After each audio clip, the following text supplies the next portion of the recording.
총장이 명하지 않아도 총장을 위해서라면 무슨 일이든지 하는 곳이 수사정보정책관실이라고 지금 파악이 된 겁니까?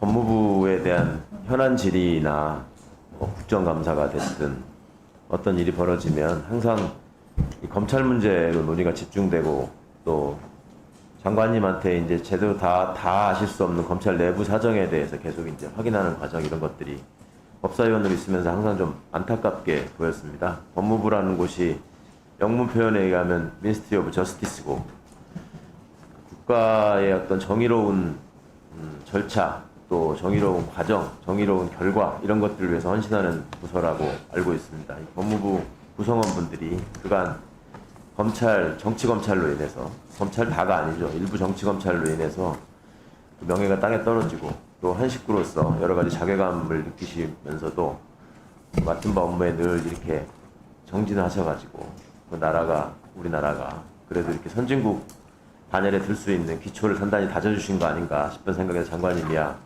여러 직원분들의 노고에 감사드리는 마음으로 질의를 시작하겠습니다.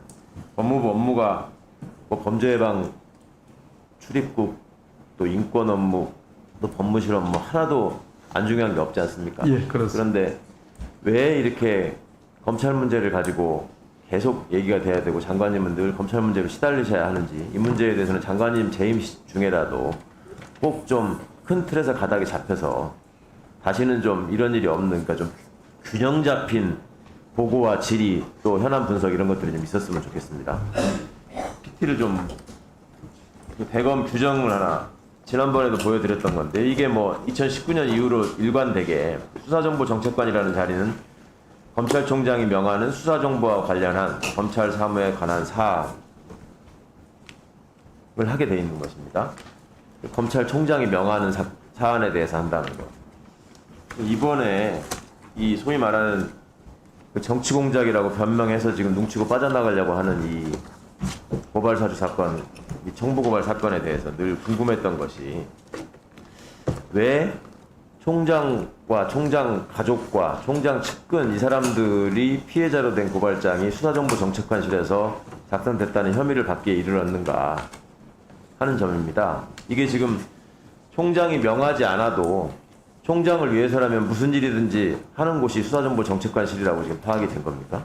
감찰 결과로? 총장이 명하지 않았더라도 총장을 위한 일이라면 무엇이든지 하는 친위부대로서 수사정보정책관이 일을 하는 것이라고 감찰 결과로 파악된 것입니까? 본질적인 질문이신데요. 네. 지금 최강호 의원님 말씀하신 것처럼 총장과 무관한 수사정보정책관실은 없습니다. 네. 그동안의 운영이 그렇게 되어 왔습니다. 확실하게 말씀해 주신 걸로 받아들이겠습니다. 그 소위 말하는 검언유착 사건의 그 시간 경과에 대해서 이게 좀 굉장히 궁금해서 장관님께서는 얼마큼 파악하셨는지 여쭤보고 싶었는데요. 이게 지금 사건이 발생한 게 드러나 있는 상황으로 보면 녹취록이나 이런 것들을 보면 2020년 2월 13일 날 이동재 백승우 기자가 부산고검에서 한동훈을 만납니다. 그 다음에 3월 22일 날 채널A의 기자들이 제보자라는 지현진 씨를 만나서 녹취록을 보여주고 녹음 파일을 들려준다. 이런 과정들이 이제 드러나 있습니다. 근데 3월 23일 날 보면요. 3월 23일 날 채널A의 배혜림 법조팀장이 녹음 파일이 없다고 하자. 이렇게 홍성규 사회부장에게 제안을 하고 이 사실을 오전 10시에 법조팀장이 한동훈한테 녹음 파일은 없다라고 알려줍니다. 그래서 한동훈 검사의 입장이 나오게 되죠. 이어서.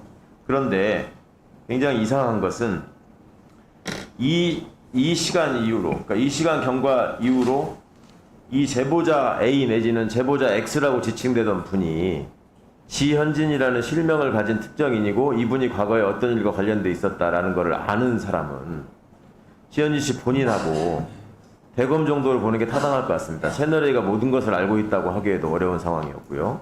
근데 이것이 4월 3일 날 새벽 3시 2분에 작성된 조선일보 기사에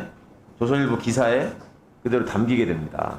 그러면 상식적으로 볼 때 조선일보가 이거를 취재할 수 있는 루트는 제보자 본인이 조선일보에 제보를 했거나 내가 그 사람이다 라고 했거나 아니면 대검에서 누군가가 조선일보에다가 흘려줬거나 아니면 대검에서 진행되는 사항을 알고 있는 사람이 대검에다가 알려줬거나 하는 거 아니겠습니까? 이 추론에 어떤 무리가 있습니까? 정밀한 분석입니다. 이런 사실이 지금 대검에서 진행되는 감찰이나 또 공수처의 수사 의뢰된 내용과 관련해서 중요한 부분으로 지적돼서 이첩됐겠지요? 수사될 거로 생각합니다. 네.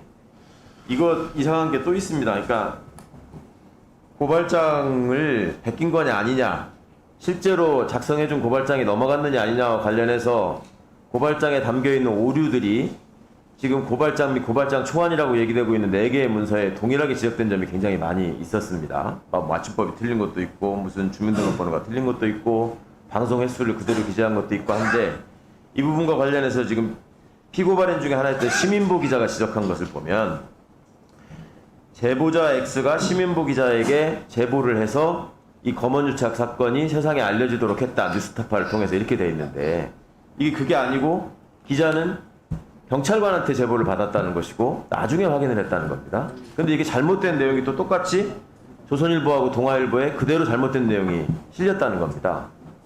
그럼 이렇다고 한다면 이것은 어떤 특정인을 염두에 두고 총장을 위해서 쭉 사찰을 해온 결과를 가지고 있었고, 그 결과물들이 본인들이 이용할 만한, 활용할 만한 언론을 통해서 공유되고 그것이 기사화되었다, 그런 흔적이 여실히 남아있다, 이렇게 보는데 무리가 없을 것 같습니다. 어떻게 생각하십니까? 네, 뭐 아까 말씀드린 바와 같습니다. 지금 그 검찰이 가지고 있는 본연의 기능에도 불구하고 그 기능을 국가를 위해서 또 공익을 위해서 쓰여지도록 굉장히 헌신하고 있는 사람들이 있는데도 불구하고 이걸 사적으로 남용한 부분이 있지 않은가에 대한 여러 규명 과정들이 진행되고 있는데 장관님께서 확실하게 규명해 주실 거로 믿겠습니다. 물론입니다.